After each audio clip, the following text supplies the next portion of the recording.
مختلف کیفیتوں کی سنا رہا ہوں. پہلی نظم سنیے گا.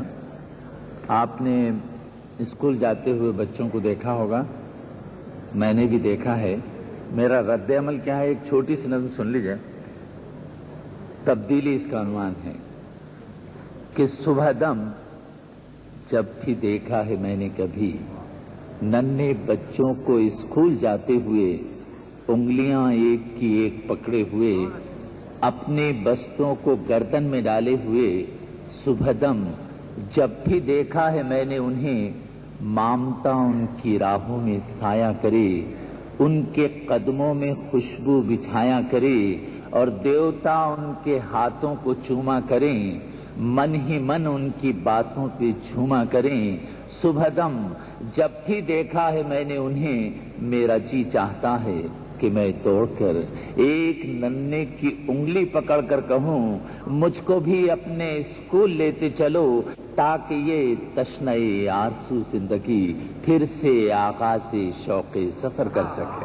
واہ واہ واہ واہ واہ واہ. اب ایک اور نظم آپ کو ترنم سے سنا رہا ہوں. نظم سن لیجیے گا. ارشاد.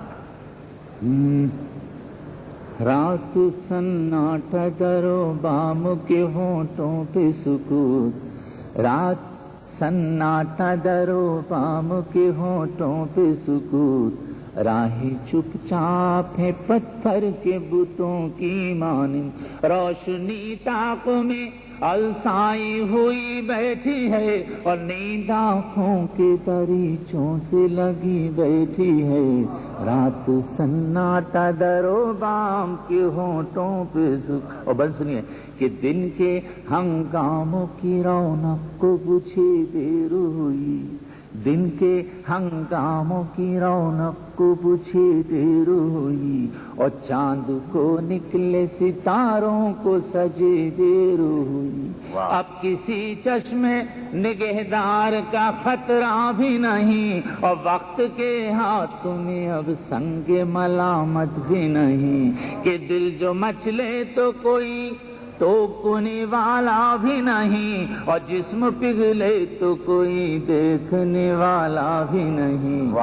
اے جسم پگھلے تو کوئی دیکھنے والا بھی نہیں. اور بند ہے آخری نظم ختم ہوتی ہے کہ اے نگاری دل و جاں, اے نگاری دل و جاں شوق کی باہوں میں مچل اور سایہ سایہ یوں ہی آغوش چمنزار میں چل کہ دن ستم پیشہ ہے رازوں کو اگل دیتا ہے, دن ستم پیشہ ہے رازوں کو اگل دیتا ہے اور رات معصوم ہے رازوں کو چھپا لیتی ہے.